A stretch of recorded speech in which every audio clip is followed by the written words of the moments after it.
Hi hello அஸ்ஸலாமு அலைக்கும். எல்லோரும் எப்படி இருக்கீங்க? நல்லா இருப்பீங்க நம்புகிறேன். ஒரு லாங் வீடியோவில் ஒரு ஸ்வீட்டான ரெசிபி தான் பார்க்க போகிறோம். ஸ்வீட் ரெசிபி என்ன ரெசிபிங்கிறத பார்க்கலாமா? காயல்பட்டினம் ஸ்பெஷல் வந்து டம்மாடன்னு சொல்லுவாங்கள்ல. ஓகே, அதை ட்ரை பண்ணி பார்க்கலாம் அப்படின்ட்டு செய்ய ஸ்டார்ட் பண்ணியாச்சு. நானும் சென்னை போகிறேன்னு சொல்லியிருந்தேன்ல. ஓகே, போகும்போது எடுத்துகிட்டு போகலான்ட்டு தான் செய்ய ட்ரை பண்ணோம். பட் அன்ஃபார்ச்சுனேட்லி அது வந்து ஊருக்கு வரத்துக்காட்டியுமே வீணாக போயிட்டு. ஆனால் வந்து டம்மோட ரெசிபி வந்து ஒரு 10 days போல் இருக்குன்னு சொல்கிறாங்க. நம்ம தான் செஞ்சது முறை தப்பா இல்லை என்னான்னு தெரியல. யூடியூப் பார்த்து தான் செஞ்சோம். 2 to 3 சேனல் ரெஃபர் பண்ணி தான் செஞ்சேன். இப்போ எப்படி செய்கிறேங்கிறத பார்க்கலாமா? இப்போ வந்து நல்லா ஒரு பெரிய தேங்காவாக 3 தேங்காவை திருவி எடுத்துக்கிட்டு, அதை வந்து கருப்புலாம் இருக்கக்கூடாது, தேங்காவை மட்டும் துருவி எடுத்து தென் வந்து ஒரு மிக்சி கப்பில் வந்து கொஞ்சம் கொஞ்சமாக போட்டு அதை நம்ம திருவி எடுத்துக்கணும். சுத்தமாக 1 drop கூட தண்ணி ஊற்றவே கூடாது. தண்ணி ஊற்றணும்டா சீக்கிரமாக வீணாக போய்ட்டுன்னு சொன்னாங்க. நம்ம தண்ணி ஊற்றாமலே வீணாக போயிட்டு, அது ஏன் என்னன்னு தெரியல. ஆனால் டேஸ்ட் வைஸ் பக்கா சூப்பராக இருந்துச்சு. கண்டிப்பாக ட்ரை பண்ணி பார்க்க வேண்டிய ரெசிபி தான் இது. இப்போ வந்து அதை நல்லா துருவிட்டு ஒரு காட்டன் பேக்கில் வந்து இந்த மாதிரி புழிஞ்சு எடுத்துக்கணும். அதாவது ஒரு 3 தேங்காவோட பெரிய தேங்காய், மீடியம் சைஸ் தேங்காவோட பால் வந்து ஃபஸ்ட்டு பால் எவ்வளோ வந்துச்சுண்டா 270 ml தான் வந்தது. இப்போ வந்து நெக்ஸ்ட் என்ன பண்ண போகிறோன்னா, அந்த பாலை வந்து நல்லா கரெக்டாக எடுத்துக்கிட்டோமா. இப்போ வந்து நம்ம ரவை ஆட் பண்ணலாம். ரவை வந்து அந்த 250 ml கப் இருக்குல்ல, அந்த கப்பில் வந்து 2 கப்பு நான் ஆட் பண்ணேன். ஓகேங்களா? ஆட் பண்ணி நல்லா மிக்ஸ் பண்ணி வச்சுக்கணும். காமிக்கணும் பாருங்கள், 250 ml தெரிய மாட்டேங்குது. ஆட் பண்ணி நல்லா மிக்ஸ் பண்ணி வச்சுக்கணும். அதை வந்து ஒரு 4 மணி நேரம் பாரி ரெஸ்ட்டில் விட்டுடணும். தென் வந்து இப்போ நான் என்ன பண்ணுறேன்னா 3 கப்பு, அதே கப்பில் 3 கப்பே நான் போட்டுக்கிறேன். 2 போடுவேன், அப்புறம் 3 கப்பு போட்டு நல்லா பவுடர் சுகராக பண்ணி அதில் வந்து ஏலக்காய் போட்டுங்க. ஏலக்காய் வந்து சில பேர் வந்து என்ன பண்ணுறாங்கன்னா அதோட சீட்ஸ் மட்டும் உள்ளே உள்ளதை மட்டும் எடுத்து போடுவாங்க. நான் என்ன பண்ணேன்னா ஒரு 5 to 6 ஏலக்காய் நல்லா வந்து சீனிலே நல்லா அடிச்சுக்கிட்டேன், பவுடர் பண்ணி. நீங்கள் வந்து நல்ல மாவு மாதிரி அரைச்சா மட்டுமே வந்து நம்ம அந்த புளிச்ச மாவில் ஆட் பண்ணும் போது சீக்கிரமாக இது பண்ணிவிடும்.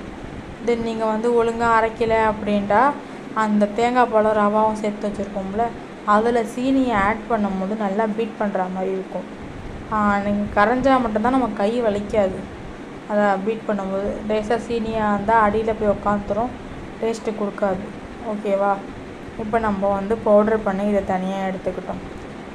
இதை வந்து தனியாக வச்சுக்கணும். அப்படி வந்து உங்களுக்கு வேண்ட சளிச்சு கூட எடுத்துக்கலாம். இப்போ 4 மணி நேரம் புளிச்சாச்சா, இப்போ புளிச்சதை இந்த மாதிரி லேசாக உடச்சி விட்டு திருப்பிக்கிறேன் பார்த்தீங்களா? இப்போ வந்து அந்த தேங்காய் பாலுகளை வந்து அப்படியே எண்ணெய் விட்டு, உங்களுக்கு அந்த ஸ்பேச்சுலாவை பார்த்தா தெரியும், அவ்வளோ எண்ணெயாக இருந்துச்சு, நல்லா ஃப்ளேவர்ஃபுல்லாக இருந்துச்சு. தென் முக்கியமாக வந்து சுகரை கொஞ்சம் ஆட் பண்ணிக்கோங்க, அதை சொல்ல மறந்துட்டேன். எந்த ஸ்வீட் செஞ்சாலுமே சுகர் ஆட் பண்ணிக்கணும். ஓகே, இப்போ கொஞ்சம் கொஞ்சமாக சீனி போட்டு மிக்ஸ் பண்ணிகிட்ருக்கோம். இந்த பவுலில் வந்து சரி வரா மாதிரி தெரியல. இப்போ வந்து அந்த ஃபுட்டு வீணாக போனதுக்கு வந்து நான் செஞ்சு 2-3 நாள் வந்து கை போட்டதுனாலேயே என்னன்னு தெரியல. ஆனால் செய்கிறவங்களாம் கை போட்டு தான் செஞ்சாங்க, அதனால தான் நான் கையை போட்டேன், இல்லாட்டி நான் போட்டிருக்க மாட்டேன். இப்போ வந்து எல்லா சீனியுமே நமக்கு ஒரு ஒன்றாவே சேர்த்துடக்கூடாது, கொஞ்சம் கொஞ்சமாக தான் சேர்த்து நம்ம வந்து மிக்ஸ் பண்ணிக்கிட்டே வரணும். ஓகேவா? இப்போ நெக்ஸ்ட்டு வந்து என்ன பண்ண போகிறேன்னா, இப்போ வந்து இந்த பவுல் வந்து பத்தலை. ஓகேன்ட்டு ஒரு வேறு பவுல் எடுத்துக்கலான்ட்டு எடுக்க சொன்னேன். அதை எடுத்து நம்ம வந்து இப்போ நெக்ஸ்ட்டு வந்து தென் என்ன சொல்லியிருந்தாங்கன்னா, அப்படி மாவு வந்து சீனி போட்டோன்னே இலவல் கொடுத்துரும். அப்படி வந்து இலவலண்டா காய்ச்சி ஆற வைத்த பால் இருக்குல்ல, அது வேண்டாம் ஆட் பண்ணிக்கலாம்னு சொன்னாங்க. நானும் நல்லா பொறுமையாக போட்டு கொஞ்சம் கொஞ்சமாக சேர்த்து மிக்ஸ் பண்ணிக்கிட்டே தான் இருந்தேன். கை வச்சு மிக்ஸ் பண்ணேன். அதுக்கப்புறம் வந்து சரி ஸ்பேச்சுலா வச்சு மிக்ஸ் மிக்ஸ் பண்ணேன். அவங்களுக்கு பார்த்தா தெரியும் பாருங்கள், கையில் வந்து எவ்வளோ எண்ணெய் இருக்குன்ட்டு. எண்ணெயை ஆட் பண்ணேன் இவ்வளோக்கும். நல்லா கொஞ்சம் கொஞ்சமாக வச்சு நல்லா அந்த தேங்காய் பாலோட ஃப்ளேவர் வந்து அவ்வளோ சூப்பராக இருந்துச்சு. ரவா வந்து நல்லா ஊறி வந்திருக்கும் புளிச்சு. இதில் என்ன பண்ணுறேன், நான் பீட்ரு வச்சு நல்லா அடிச்சுக்கிட்டு இருந்தால் சரி வரல. ஓகேன்னு ஒரு குட்டி ஆப்பா மாதிரி இருந்துச்சு, அதை வச்சு இதை மிக்ஸ் பண்ணுறேன் பாருங்கள். லேசாக தெரியுது அவங்களுக்கு, அப்படியே கன்சிஸ்டன்சி வந்து சேஞ்ச் ஆகிட்டே இருக்குது. இப்போ நம்ம என்ன ஆட் பண்ணிக்கலாம்னா, நெய் இருக்குல்ல, நல்லா ஒரு 2 டேபிள் ஸ்பூன் மாதிரி ஆட் பண்ணிக்கிட்டு திரும்பி அதையும் நல்லா மிக்ஸ் பண்ணிவிட்டு, இப்போ வந்து இதை மிக்ஸ் பண்ணி நம்ம என்ன பண்ணணும்னா, சீனி கரைஞ்சிச்சான்னு பார்த்துட்டு அதை அப்படியே நம்ம வந்து கரெக்டாக லெவல் பண்ணி வச்சிடணும். லெவல் பண்ணி அதை பாருங்கள், அழகாக இருக்குது பாருங்கள், பார்க்கவே அழகாக இருக்கா. லெவல் பண்ணி ஒரு 7லேருந்து 8 hours போல் நல்லா புளிக்க வச்சிடணும். அந்த 8 hours கழித்து என்ன செய்கிறேங்க அதை பார்க்கலாம். இந்த பாருங்கள், அதை பாருங்களேன், அந்த ஸ்பேச்சுலாவில் செய்யும் போதே அதை ஒட்டாமல் எவ்வளோ அழகாக இருக்குங்கிறது தெரியுதா? தென் வந்து இப்போ 8 hours ஆகிடுச்சு. 8 hours ஆனோன்னா இப்போ என்ன பண்ணுறேன்னா, அந்த மிக்சர் இருக்குல்ல, தேங்காய் பால் சீனி எல்லாம் சேர்ந்த மிக்சரை வந்து இப்போ எடுத்துகிட்டு வந்து இதில் வச்சு, இதில் இன்னும் கொஞ்சம் ஜாமான் என்னென்ன ஆட் பண்ணணுமோ அதை சேர்க்கலாமா? வாங்க என்ன சேர்க்குறேங்கிறத பார்க்கலாம். இப்போ வந்து இதுக்கு வந்து நம்ம எக் சேர்க்க போகிறோம்.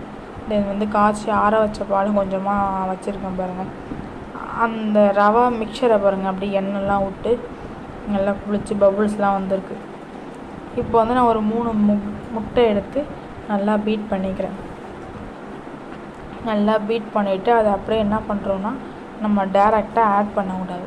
டேரெக்டாக ஆட் பண்ணால் என்ன ஆகும், அதில் வந்து கவுச்சி வந்து உடனே இறங்கிடும்.